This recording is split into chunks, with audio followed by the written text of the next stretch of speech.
right, 12:03. Welcome to the Boston Pizza Oil Stream.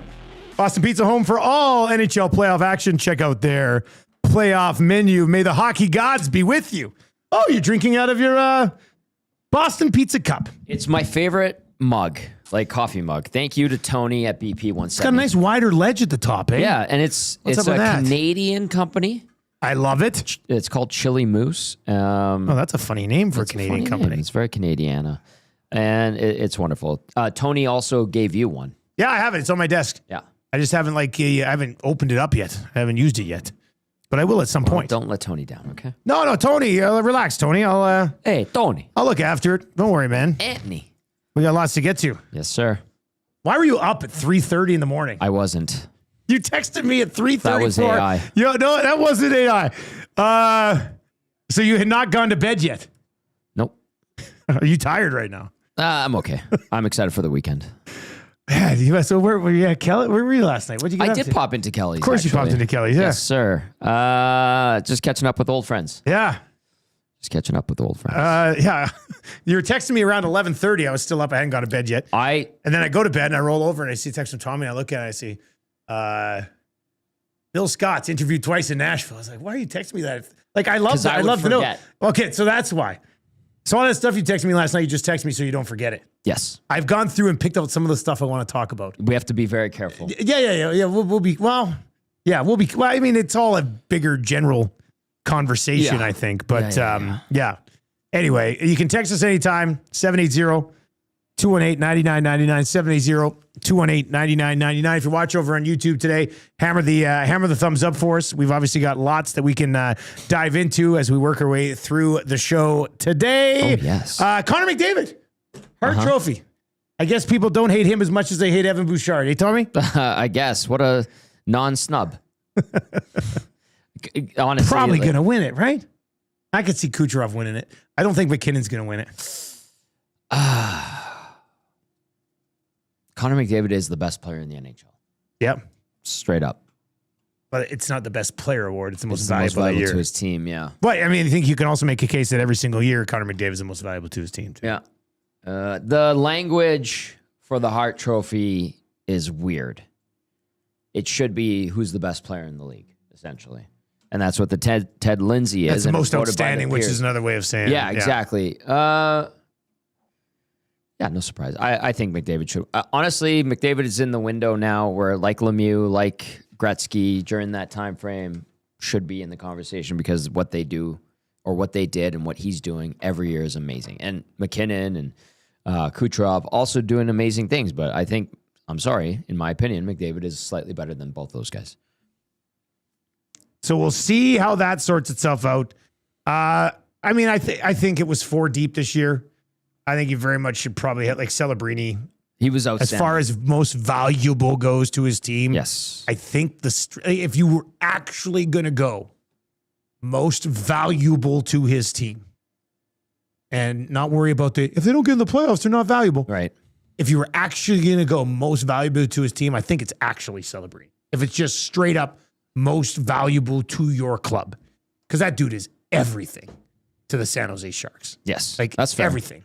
They have some pieces around him that are pretty They got good, some, but he had like 60 more points than anybody else on the team. Yeah, that's fair. Like, he's a freak. Sean Z texting in, Tommy, do you know that if you have an iPhone, there is a send later function? Trust me, I forget everything all the time, so that is amazing. Sean, I had no idea. I didn't know that either. So it wasn't AI that sent it to me last night. You were up at 3:30 in the morning. I was just saying, it might have been AI. Tommy, I worry about your late hours. Oh, now I'm like, okay, the season's over. You're kind of getting back into a rhythm and you have time for friends. Let's just put it that way. All right, let's go to your Popeyes spicy headlines. Popeyes, it's not just Ben's Day, it's Ben's month here in the month of May. This time next week, we will be at Popeyes on the West End. We're going to be live from 6 to 6 next Friday to help Furby and Jared and the crew over at Popeyes continue to promote and continue to push Ben's Day. They're hoping to raise $50,000 for the Ben Stelter Foundation. You swing on by Popeyes, and it's not just next Friday, it's all month. So you swing on by any Popeyes location. I think they got 21 of them in the northern Alberta area. Yep. You get Ben's meal, which is 3-piece tendies, fries, mac and cheese, sauce, and a pop for $14.99. Or you can purchase the cup separately for $2.99, and $1 from every Ben's meal or collector's cup sold will go directly to the Ben Stelter Foundation. So, Popeyes as much as you can this month, but definitely make plans to swing on by next Friday. We will be live on location, and we're very much looking forward to that one. I went there on Monday. Did you go to Popeyes on Monday? Oh, yeah. What'd you get, buddy? The spicy chicken sandwich. So good. Very good. And mac and cheese. Yes. And cherry Coke. Cherry Coke. I love the cherry Coca-Cola. You're crazy. I'm an animal. Cherry Coke. It's so good. I love what they're doing. I love what they're doing with the Ben Stelter Foundation and Mike. They can and raise Leah. a lot of money for him. If you ever meet Mike and Leah, Ben's parents, you get it right when you meet them, and everything that Ben went through and all of that a few years ago, and then you talk to them a little bit, and you're like, they're just good people. Very salt of the earth. They're outstanding. So I love that Popeyes is ramping this up for them. Hopefully they can hit that $50,000. I really think they will. That'd be good. Listen, they will. Your Popeye spicy headlines we're going to get to right off the top because I know you want to talk about it. And, of course, you can get in at 780-218-9999, 780-218-9999. We'd love to have those text messages sent our way. You can chat with each other or send us questions over in the Nasty Chat as well. Please sub to the channel if you haven't already, if you're watching, or maybe even if you're listening to the Oil Stream podcast later in the day. Slide on over to youtube.com/@YakeSportsTalk. Give us a sub. We're trying to make a big push to 15,000 subs. We're about 230 away. Let's go. So let's keep hammering that thumbs up for us and sub to the channel. All right, Frank Seravalli on Sportsnet Radio in Toronto yesterday. I played it like 4 times on the Nielsen show this morning. I'm not going to play it again, but basically what he said is that Knoblauch and his staff are more likely gone than not, and changes somewhere in the front office. Didn't necessarily say general manager, but said front office. I think this is probably the first time that anyone has said that it's more than likely that Knoblauch is gone. Yep. So I think that's the story here. But Tommy, your thoughts on what? Now Seravalli doesn't bat 1,000. Nobody bats 1,000. But we know he's got unique connections. No, I know exactly where he's going. I said it this morning. I mean, he talks to Stoff all the time. Yep. So what are your thoughts on what Frank had to say? Probably a lot of legitimacy to it. So when they say Knoblauch staff, it's like everybody. I don't know if they're gone necessarily. Like they could be, and I would take what Frank said and be like, okay, this is very real. It could happen. What I know, and I can tell you from my information I've been told by multiple sources, is that, and this is no surprise, it shouldn't be a surprise, the coaching staff and the management team are not on the same page. Okay. At all. And we can get into this a little bit more in depth, but I kind of, and this is me very much simplifying it, but I kind of assumed that to be the case. Good instincts. When Stan Bowman said they didn't use Trent Frederick properly. Like if you're going to come out and talk about a player who absolutely sucked the big one for you all year and not hang it on yourself for that wasn't a very good contract. I probably shouldn't have done that. It's awful. Instead, he goes, we talked to him. He needs to be better. But I also don't think we used him very well.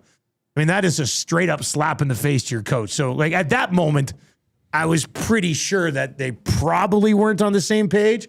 And if they're not on the same page, then gotta be gone. Don't you think? Like, why would you, if you're not going to be on the same page, how do you start next season again? And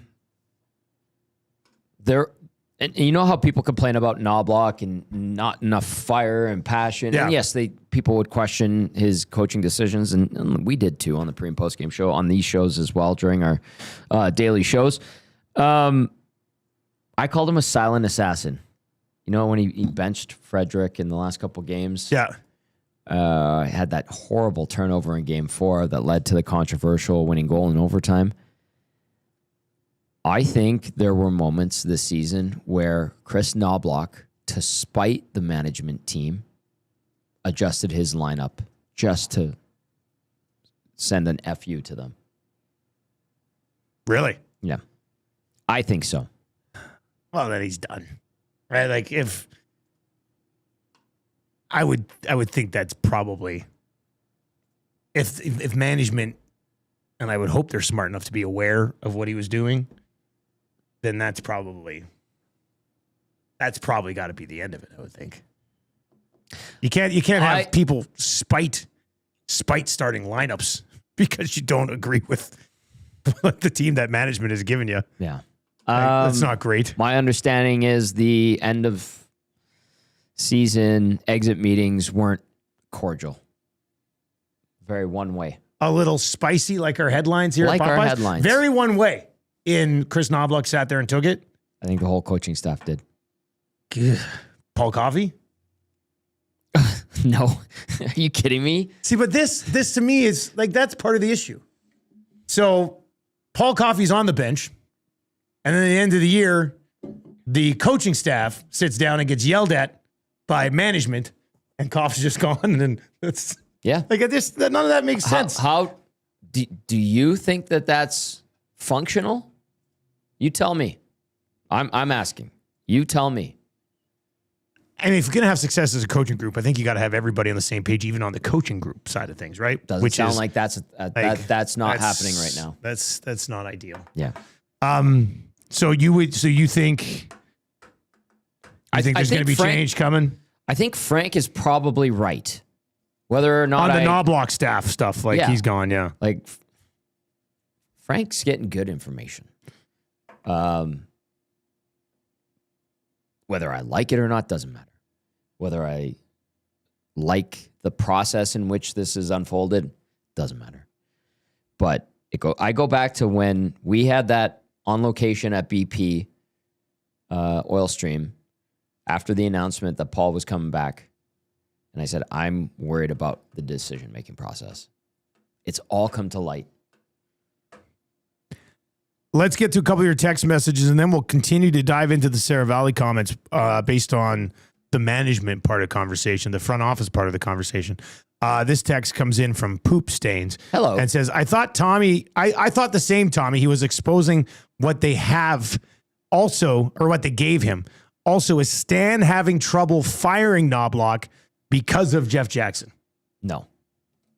They would be on the same page then, Stan and Jeff. Yeah. Stan is Jeff's guy. I don't think that's a surprise. The coach is in and says, if they believe in Knoblauch, can they give him more experienced assistant coaches and make sure with almost 2 months to go, they get on the same page? Knobs is going to be okay with the right mentors. Now, a couple of things here. I like that theory. Yeah, but if your head coach needs a mentor, he shouldn't be your head coach. I understand head that coaches argument. should be the ones mentoring people. And not an inexperienced guy like Knoblauch. I'm not saying Knoblauch should be, but if your head coach doesn't need a mentor. No, but you could like the whole experienced assistant coach who at one point was a head coach in the NHL at some time in their career. I think there's value to that. But you're right. Like you don't need somebody to shoulder to cry on or lean on every day. Like you're the head coach. You're in theory running. Like even if you had a mentor on the bench, you're the mentor's boss. That's right. That doesn't work. That's not a relationship that works. And you talk about having a veteran guy on the bench. They helicoptered Paul Coffey back onto the bench late in the season to try to save the day. And it failed miserably. And they defended horribly at the most difficult time of the year. So that plan ain't going to cut it. I thought he fixed everything. He did not. It turns out he did not. Yeah. Thank you. The coach comes back in and says, sorry, Dusty, we all need mentors. Look, I'm not saying in life or in general, Kris Knoblauch shouldn't have somebody that he can lean upon for stuff. But your mentor shouldn't be somebody who's underneath you in your ranking. Yeah. Like, Knoblauch can have a former head coach that's not employed somewhere that he can lean on for advice and stuff, but it's just, that's too much of an awkward vibe to be like, I make all the decisions here, but what do you think about this one? Like, I don't think that's ideal. Yeah. I don't think that's ideal. Yeah. So I'm sorry, coach. I see what you're saying. And like in general, in life, you're not wrong. But in that type of position, I think that's fair. That's a tough one. Yeah. RCN texts in and says, isn't the number one question whether Paul Coffey sides with Knoblauch or Bowman and Jackson? You want to take that one, Tommy? Paul Coffey's a wild card. I was going to say, could I suggest he doesn't side with any of them? Yeah. I think that's... Okay, let me follow up this one on... Well, we'll save that one because I've got it further on the list of things I want to discuss when it comes to Coffey.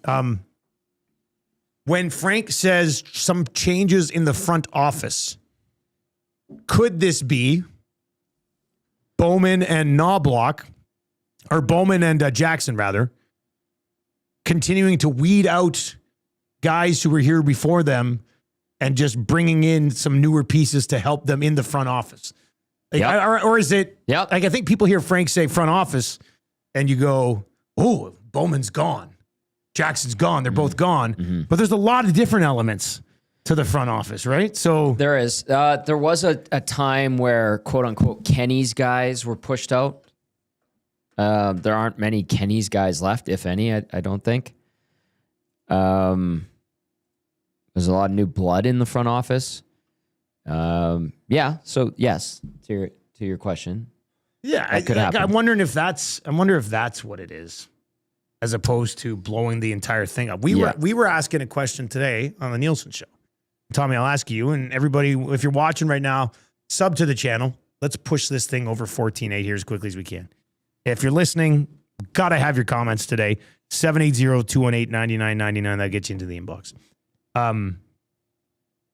Is it riskier to continue down a path that has led you to McDavid and Draisaitl being obviously very unhappy? They are unhappy. So is it riskier to continue down that path, or is it riskier to just start a new path entirely at this stage of the organization with the McDavid contract looming? Good question.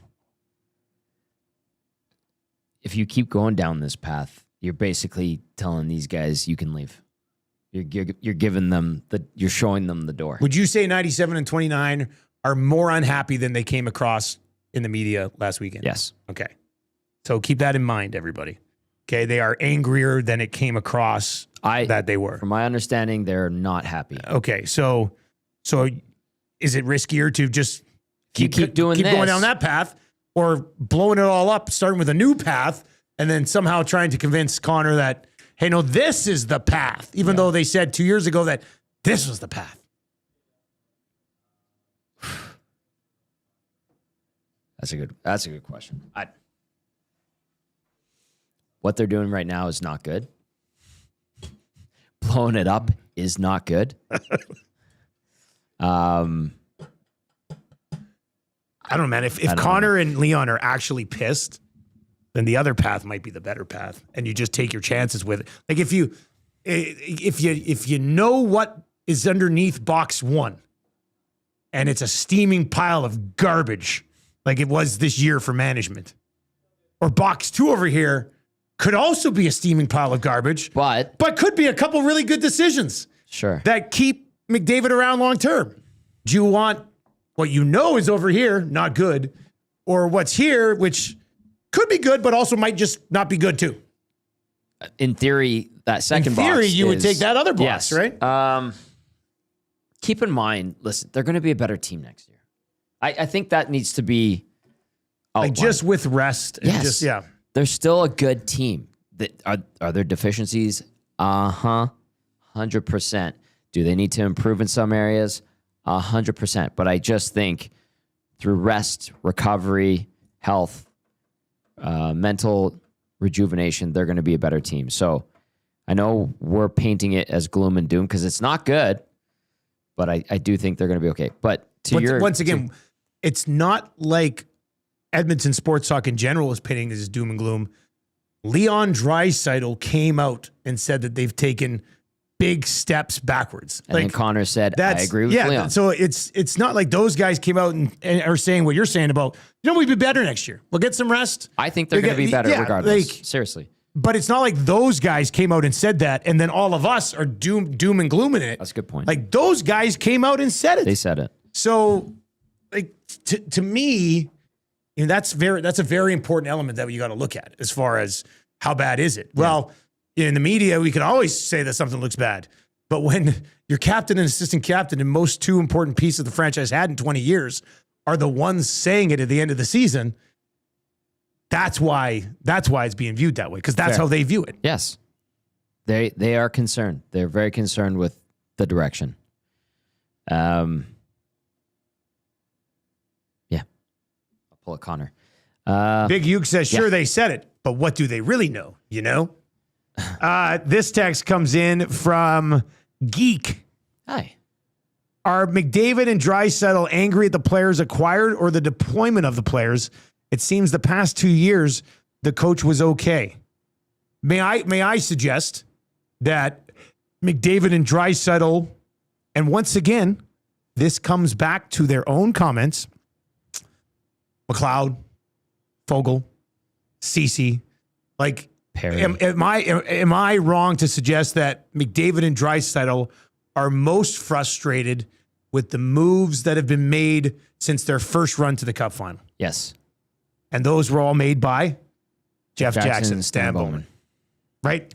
My understanding is that team that went to Game 7 was right there. And a couple of little tweaks around the edges to get them over the hump. Instead, there was an overhaul, if you will. And it has not gone well. The 2025 season, they got there, which was great. Let's not kid ourselves. Florida was way better than them. But what your statement is why? And once again, how often they started that discussion. How often do you hear a guy call out names? Not very often. Do you see in any market go, 2 years ago was our best team, and we had Fogle, and we had McLeod, and we had Ceci, and you're just like, oh man, like they had a guy in Corey Perry, and I'm not giving Corey Perry a multi-year deal at $3 or $4 million, like in a perfect world, but they had guys of character, of experience, who they respected and trusted, and who got results. Perry was one of those guys. I'm not saying go back and get him. I'm just saying they had guys like that. Another guy that they really liked and respected, even though it looked like he was pretty much done, was Derek Ryan. There were guys that could speak to the big dogs, and they're gone now. Where can you find a guy like that? I don't know. But yes, to your question about like the pieces and the players that were moved out and the guys who were brought in, I believe there is frustration there in the roster management. All right. These are your Popeyes spicy headlines. You can text us anytime at 780-218-9999. The Oil Stream is brought to you, as it is every Monday, Wednesday, and Friday, by Boston Pizza. Check out the playoff menu. The playoff gods, the hockey gods, are with us these playoffs at all Boston Pizza locations. All right, lots of other places want to go. 780-218-9999. There's tons of text that we're going to try to dive into here. Let me see. There's a few. Okay, a KR says, how does Cates let it get so bad? Surely he sees chaos in the front office. Why can't he kick out the problem people himself? Or is he the problem? That comes in from KR. I would say he trusts the problem people, in my opinion. Here's a question I got for you. Jeff Jackson, Paul Coffey. Who's the number 2 guy behind Daryl Cates? Paul Coffey. You answered that quickly. Without question. So Paul Coffey, who's on the bench, is actually higher up in organization impact than Jeff Jackson. Always. That has been the case for all the years he has been with the organization. So if Koff wants to blow out Jeff Jackson, Daryl Casey would probably let him do that. I would say yes. Fascinating. Isn't it? That's fascinating stuff. All right, 780-218-9999 is where you can chime in. Lots of good text that we'll continue to sort through. Baggio says, but if they blow it up, who is out there to be your general manager? Good question. I mean, that would be the job of the people who are putting that in place to have a few guys that they would hopefully legitimately look at if that was the case. But Baggio, as always, if you're going to do that, there's Baggio. another plan here.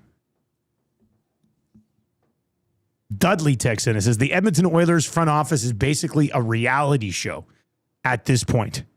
Jeff Jackson walks in talking about vision and culture. Are you surprised Jeff Jackson hasn't had an availability with the way the season went? I know those guys don't always do it, but in Edmonton, it would be good to hear from Jeff. It would be good to hear from Jeff, but when he brought Stan in, he said Stan's the day-to-day guy. And I'm going to... Yeah. But once a year, you probably wouldn't mind. It would be good to hear from him, sure. Absolutely. A lot of what Stan said, I think Jeff would probably echo anyway. People were asking about that. And that's fair. That's fair. I'd like to hear from Jeff just because. In principle, it's good. I think he's a smart guy. I think he's well-spoken. There are instances in the league with certain teams where the president and the GM, you don't know who's calling the shot at the end of the day. Vancouver. And that's confusing. And maybe they don't want that confusion to happen here. And I understand. But listen, this is Edmonton. This is a hockey market unlike any other. Everything is under the radar and the spotlight. So, and everything gets questioned. And that's just how thorough this fan base is. Dudley, finishing that text about the reality show. Geez. We got sidetracked there. Sorry. No, that was on me. I should have just kept reading the text. Jeff Jackson walks in talking about vision and culture. Well, Stan Bowman is in the corner treating draft picks like expired coupons. Connor McDavid every summer. So are we fixing the defense? Management, best we can do is another 35-year-old winger on a one-year deal. At this point, fans don't even react anymore. They just stare into the distance like Vietnam flashbacks anytime they hear the words salary cap flexibility. Good text. Larzy says, boys, what are the odds of Keith Gretzky taking the GM job if Bowman is dumped? Hello, Larzy, first of all. Great guy. Keith, choose my words carefully here. Keith did a great job navigating some very turbulent waters and managed to go to Bakersfield and stay out of the limelight. And he has handled that very, very well. I see Keith a lot. I talk to him a lot. I think he would be interested in that position. I don't know if they would extend it to him, that opportunity. He's been around long enough to know how things work in this organization. And I think if, this is me talking, if he were to be extended the opportunity to be the GM of the team or POHO, whatever, I think he would know that the clock on his time with this organization is immediately going faster than before. Because right now he's just sort of... He's doing his job, and that's it. He's handling the Condors. He's doing everything he can to make sure that that's a functional organization that's providing development and making sure guys are ready to make the jump to the NHL. So, but if they were going to give him the GM job, then he's looking at going, God, I got to get this done, or I'm done for sure. I think he recognizes the finish line on his time with the organization would be moved quite a bit forward. Jay texts in and says, guys, do general managers want to be here? I would say there have been some guys who passed on the opportunity, right? Like, or didn't. They've been scared away. Yeah, didn't show the level of interest that you would have hoped they would have shown. Yes, you'd be crazy not to want to be a GM in the NHL. There's only 32 of those jobs. They're prestigious. If you have options because you've put yourself into a position to be wanted, I don't necessarily think Edmonton and the Oilers would be the number one for most guys that have those options because of all that comes with it. This text is in no handle. I think, though, Chris the Plumber with a K.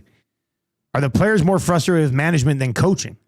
That is what I'm kind of hearing here. That is sort of the vibe that we've been giving off, I guess, today. But yeah, I think that's probably. Yeah, I think. Sure. I mean, they could. Coaches, what do they last? Like 2 or 3 years? We're already at 3 years for Knoblauch. I think Knoblauch, too, recognizes his time in Edmonton as the head coach is fleeting. I don't even think he bought a house here. yeah, I wonder how many coaches go into a market there and then just buy a house immediately thinking they're. I mean, coaching in general, whatever the league, Yeah. usually not around for a long time. What right? did Bruce Boudreau say to you guys yesterday? Bruce Boudreau was classic. If you missed it yesterday on He was the awesome. on the Nielsen show, he said in Vancouver, he knew, and everybody knew. Remember, they knew he was being fired, and he still coached a game, and he Yeah. was like crying on the bench. Yeah. The crowd was around. Bruce, there it is. Bruce, I will give Canucks fans. I don't give Canucks fans credit for much, but the Bruce, there it is thing was only a Vancouver thing. It was wonderful, honestly. Yeah, it was great. Like that might be the best thing that Canucks fans ever did. So Bruce knows he's getting fired. He's standing on the bench. 18,000 people are chanting, Bruce, there it is. And he's in tears. You just want to hug the man. Uh-huh. And then he went to the Spengler the next year, I think, and I was there with him. And there was a couple pockets of Canadians at the Davos Iceplex. And you could hear in the crowd, Bruce, there it is. I love that. And Bruce would come out. What would happen? He would come out for warm-up. And he would just sort of stand there on the bench and watch warm-up. And he was standing there for warm-up. All the Canadians who were there early would start chanting, Bruce, there it is, until he would kind of go. And then go back. He was the absolute best. He's awesome. Yeah. He said yesterday, well, yeah, and then what did he also, so he knew he was getting fired that night. He'd already packed up his house before that game and then left town the very next morning. Yeah. He also did say yesterday on the show that he's not advocating for the Oilers job or the Leafs job, but he did talk a little bit about what he would do with the teams. I like what he said about that. He talked about style changes, which I think they need. Obviously, I fully support Friedman Bruce talked about Boudreau for head coach of the Edmonton Oilers. I know. It'll never happen. I know. But my God, that would be the most legendary thing for Edmonton sports talk ever. That's right. God, that would be good. Liquid Beaver says, for myself, I put all of this on Jeff Jackson. I said it when Jackson and Bowman never matched Broberg and Holloway offer sheets. Set the organization back 5 years. Here we are. We'll get to that in a second. He put the organization in trouble by signing Skinner and Arvidsson and letting 2 young first-round picks who were just starting to pop walk. Bowman got hired with his hands tied. Honestly, I don't know how they fixed this whole mess. But you got anything on Broberg and Holloway? Contract offers were extended to them prior to, like midway through that season. Yeah. When they got offer sheets in the offseason. I found that out. Contracts were extended to them in January. So They were in the minors. they were both in the minors at the time. Who's signing when you're in the minors? That's a really good point. So Ken Holland would have offered them contracts, He would have been told to, or he would have wanted whatever, to. in January, but they're in the minors going, Not signing. why am I going to sign here? Yeah. They were probably lowballing them because they were in the minors at the time. Yep. And yada, yada, yada. They lose 2 pretty key young pieces, which kind of sucked. Mm-hmm. All right, keep the text messages flying in. People are fired up today. 780-218-9999. 780-218-9999 is where you guys can get in. This text says Liquid Beaver is 100% correct.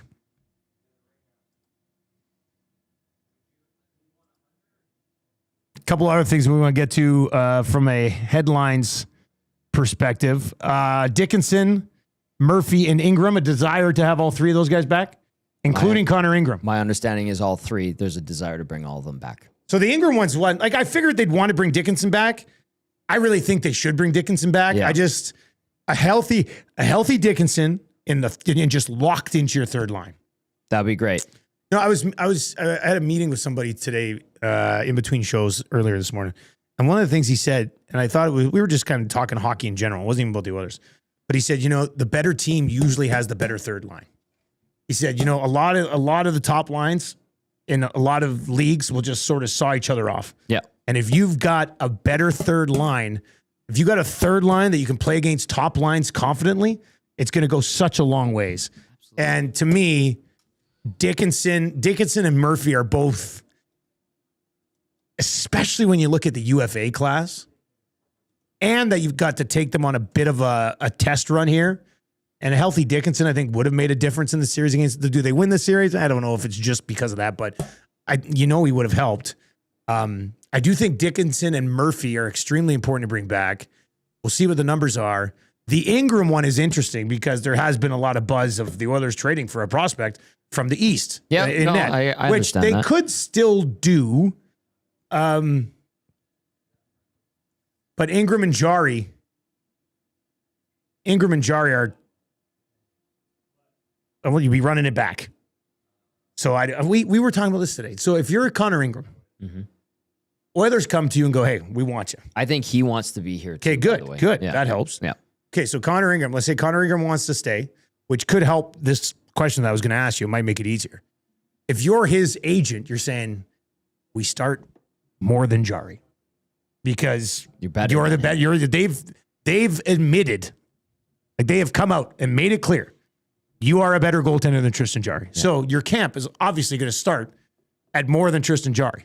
But if Connor Ingram wants to be here, and I said this morning, it's not like every bad contract just gets one-upped by another bad contract. Yeah. If they can get Connor Ingram back in like a $3.5 to $4 million range, helps the situation. Yeah. And then you just continue to look at Unger as your young sort of prospect coming along. He needs time. Still, I know people are excited about him. He's only got 13 games in the AHL or something. Yeah, like that? he needs time. Yeah, but very promising, and that was a good dig by them to go and find Connor Unger. Obviously, he's a character. He's been on our station before. But yes, Dusty. So those three guys, they're hoping to bring back. I think the intent, the desire is to have all three of them. Probably back. At least 10 or 11 million of the 16, at least. I would think so. Do you think the three of them average about 4? Well, is Murphy taking a haircut? I think they want Murphy the most out of the three of them. Yeah. The one that I could see slip through their hands is Dickinson. Yeah. Well, there'll be a good market for both of them. But if they prioritize Murphy, then maybe they look at their financials. What do you think the number is on Murphy? What's he what was he making? 4.4. And I know Chicago ate some of that on the trade, right? For his last year. Can he he's 33, 34? Can he actually Connor Murphy's 33. Yeah, can he ask for a pay raise? How much did Chicago eat? Because he's on the cap as 2.2. I think they ate half. Did they eat 50%? Yeah. So he's not going to take less than 4. I mean he's on the back 9. Yeah, but he's first of all with the cap going up. I know. I think you can justify him being still worth $4 million. And he can ask for it. He can ask for it. Yeah. He's a right shot D man. Which going are into highly free agency, coveted. which is going to be coveted. So he's established. you're probably looking somewhere in between 11 and 12 million to keep all three of them. And then you've got $4.5 million left. Yeah. $1 million's going to go to Doc. $1 million's going to go to Stastny. So that's 14. So you got $2.5 million left. Stastny, which is capping it, and then you're just bringing everybody back, and that's your whole cap. I don't understand. Stastny's an RFA. You qualify him, and yeah. I think there are enough people in the organization who actually like Stastny, and that's fine. He's relatively young in his NHL career, certainly. 780-218-9999. McLean says, look at Florida's third line last year. Where are they running? Lindell was on the third line. It was like a first line. It was their top 9. Their fourth line was really good too, but their top 9 were, extremely talented, but almost interchangeable. Like that's how good the Florida Panthers were when they ended up. ended up getting it done. All right, 780-218-9999, 780-218-9999. If you're watching over on YouTube today, hammer the thumbs up for us. We are 44 likes away from changing 100, and there's like 350 of you watching right now. So just hammer that thumbs up. Let's blow through 100, and let's try to get over 14,800 subs as well. What else can we kind of discuss here? Cross a lot of those off. Let's see here. Gong Show 2 over on the chat says, the mistakes made after 24 Cup run have compounded. Everything that has been done after it is an attempt to fix the mistakes of improving on the 24 team. So they're saying they tried to improve on the 24 team, look to add a little bit more experience, and decided to make the team older after the 24 team, and then been trying to get back over that. That's a good text. Eden says, I bet Murphy gets at least $5 million on the open market. Someone like San Jose who needs defense and will need to hit the cap floor. McLean says, Murphy 3x4, Dickinson 3x3, Ingram 2x3. See, Dickinson. So 3-3-4 would be 10 on the nose. I don't think they come in at 10 or less. I think it'll be more. I think Dickinson probably wants to cash in. He's 30 now. So this is an important contract for him. He's a center. He's a shutdown guy. I think he could probably squeeze an extra $1 million out of a team in the 4 range. It's just my opinion, though. All right, you can keep those rolling in here at 780-218-9999. I don't think we're yet at the time to discuss some of the other stuff you sent me last night. No. Although I keep that in the holster. Please do. The sending of the lines, that story. Anyway. Isn't that crazy? It's insane. So I'll tell you, like, depending on the direction the Oilers take this thing, there could be some really good stories that can be told here if they go in certain directions. Mm-hmm. I mean, there's a lot of ego, like in the front office. I just like, I love it here in Edmonton. My family loves it here. I don't ever want to leave. But like so this is not a shot at the city, I guess is what I'm trying to say. Not. But if you're Connor McDavid, like, at what point? And we hear a lot of stuff that we don't share that we could, and it wouldn't look good on the organization. But so Connor McDavid knows everything that's going on over there. Like, at some point, you got to be like, I got to try it somewhere else, right? I hope, for the sake of the fans in the city, I hope not. No, I do. Of course you hope not. But like, I'm sitting here going, they've had him since 2015. And like, how many times have we said over the last, like, even I thought Kenny Holland really did take them from pretender to contender. And it showed on the ice. Yes. But even Kenny Holland made some stupid mistakes. Yep. Like, at any point from 2015 to 2026, would we have had a 3-year stretch in that 11 years where we went, man, management is really doing a great job getting things done around Connor McDavid? No. I mean, the exception would be getting Ekholm, getting Hyman. Yep. 2 really good moves by a veteran GM who'd been around a long time. But, I mean, 80% of McDavid's time here has been a failure on management's part. Seravalli tore him apart right after he got him. Holland tried to salvage it, and now Jeff Jackson is just leading them back to where they were, but at the end of the Seravalli days. Like, at some point, Connor McDavid, like, somebody's got to sit him down and say, dude, we get it. You're loyal. And we get it. You want to, I was talking to somebody who is like low key around the team. They were in here at the office one day, and we were talking about McDavid and his future and stuff. And it was before this little playoff run. And I said, what do you think happens with Connor? And he goes, you know what, man? He goes, he's heard from some people that Connor's just so damn loyal that no matter how, like, he's just going to ride it out.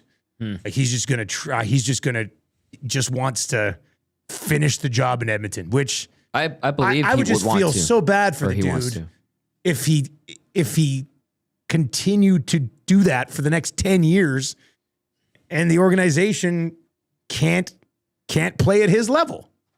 Like, it's just, that's frustrating. Well, and I feel I think part of me starts, I get it. Is he perfect? No, but Saturday, but part of me is feeling really bad for this guy. Like, Saturday, I think, was very telling. I want to win with you guys. Fix this. And then the second best player on the team. Fix this. This is why it's not working. Saying it publicly. Like, fix it. Fix it. They want to do it here. Like, I have no doubt in my mind that they are loyal to the city, to the crest, to cementing their legacy as some of the best to play the game, because they will be Hall of Famers, and they want to make sure it's in orange and blue with the Oilers, obviously. But if they're being, if you're being done dirty, or you're not getting the support that you feel you deserve, earned, need, at some point you go, I'm sorry, this isn't working for me. I don't think they're there. I feel like they still are 100% dialed in, but what they said on Saturday was, fix this. Help us. Help me help you. He has helped me help you. He saved them $7 to $8 million. I know. Like, it's unheard of. You do that, you should have a lot of say in where that money gets spent. Again, you don't want to say that with players, but Dusty, give me a $7 million. They're going to be a better team next year. Even if they ran back the same roster, just because of health and the extra time, they're going to be better. Yes, the goaltending is mediocre. Yes, the defense is poor. The PK needs work. I do think they're going to be a better team. Well, if they commit to playing better defense. Well, right? If they don't commit to playing better defense, they're not going to be a better team. Right? Like, I think they will. I honestly think they're automatically at the start of next year going to be better. So you think that they will commit to be playing better defense? Sure, to a certain degree. Yeah, but to a certain degree, it's not going to get you much better. Yeah, but it's better. Slightly better. But it's better. Yeah. All right, 780-218-9999 is where you can chime in the conversation. Troll says, I respect the loyalty too, but as a diehard Oilers fans, I'd rather see Connor and Leon leave and win a cup than stay in Edmonton and never get one. If it comes to that. That's a harsh thought, but I understand. Sean says, if McDavid and Draisaitl are loyal to the blue, then they need to go to Jeff Jackson and Stan Bowman and say, we're here for the next decade. Mortgage the future. Fix this. You think they've said that? Well, I mean, Leon Draisaitl signed for almost a decade. Yeah. So I think he's kind of told them that he's going to be here. Yeah. Or he's willing to be here for 8 more years. Yeah. Mike from outside Edmonton says, but Tommy, everyone is a year older. Health will be an ongoing issue. You know, like with Ekholm and stuff. I kind of get where Mike's coming from. And he was nicked up at the end of the year too, by the way. Like I think they were going to sit him and Wallman late in the season, but they were fighting for position in the Pacific, obviously. Yeah, Ekholm definitely. He should be their third pairing guy in the next year or two, but he's the only one that works with Bouchard right now. Collingwood Rob says, okay, in a nutshell, dating back to last year's Game 3 versus the Kings, I ran into Coffee at the Vets. He saw me wearing my Jason Smith 06 Stanley Cup Final jersey and my dog wearing her Evander Kane jersey. I wish him luck for Game 3 later that day. Paul went off on an expletive-filled rant saying, and I quote, we should have never got rid of Fogle, McLeod, Holloway, and Broberg. And I said, what about Ceci? And he swore again and said, we got slower and older, never replaced those goals. He goes, this kind of confirms what Connor and Leon were talking about. So I guess there's others in the organization who... that's Paul Coffey in a nutshell. Just straight up. He's a great We should have never guy. done this. Yeah. Well, they did. They got to find a way around it. And Can I tell Paul offseason. Coffey's story? Sure, man. Real quick. This is the kind of guy he is. He was flying to Vegas. There was a dad and I believe their son or daughter, younger, wearing their Oilers jerseys, going down for the game. Koff starts talking to them. Says, here's my number. Text me and come watch the practice tomorrow. And guess what? He gets them into the morning skate. And guess what? After they finish on the ice, he waves them down, gets them on the bench, and talks to them for 15, 20 minutes after. That's the kind of guy he is. That's why I love him. But it's different than, is he the right guy to be coaching and being on the bench? But that was Collingwood Rob that had that. That was Collingwood exchange. Rob. Yeah, we know That's Collingwood him. Rob very well. That's why every time we would talk about him, I'm like, he is a great guy. Some people don't see eye to eye with him. All my interactions with him have been amazing. He does stuff like that. He's very honest. He has a lot of confidence. That's Paul Coffey. And so I'm glad Collingwood Rob texts that in. Tommy, if Koff already has like a lot of influence on Daryl Cates, why don't they just make him the president of hockey ops? I suppose they could. I'm just thinking. I'm just saying, like, you've got Jackson and Coffey, who both seem to have all this power. This Koff, I mean, it would be a big commitment. He would have to move back here. Yeah, it would be a big commitment. Well, not technically. Just saying. Well, I mean. Yeah. So. Good point. Current guy doesn't live here, so why would Koff have to live here? Current guy or guys? Oh. However many. All right, V-Power. V-Power says, does anyone behind the bench have the balls to sit Connor or Leon when they play poorly on the defensive side? No. It starts with them, and the rest will get the message right. You know, I think it was Jamie McLennan that brought this up on the Nielsen show this week. Was it McLennan?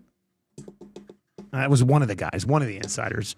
It was just like, you know, if they could get a bit of a harder coach in here. That's fair. And you could sit down and chat with those guys and say, listen. Yeah. To set the example for this organization, if you're going to swing out of the zone too early, I'm going to bench you. And if you want to win a Stanley Cup, these are things that we have to do. Yeah.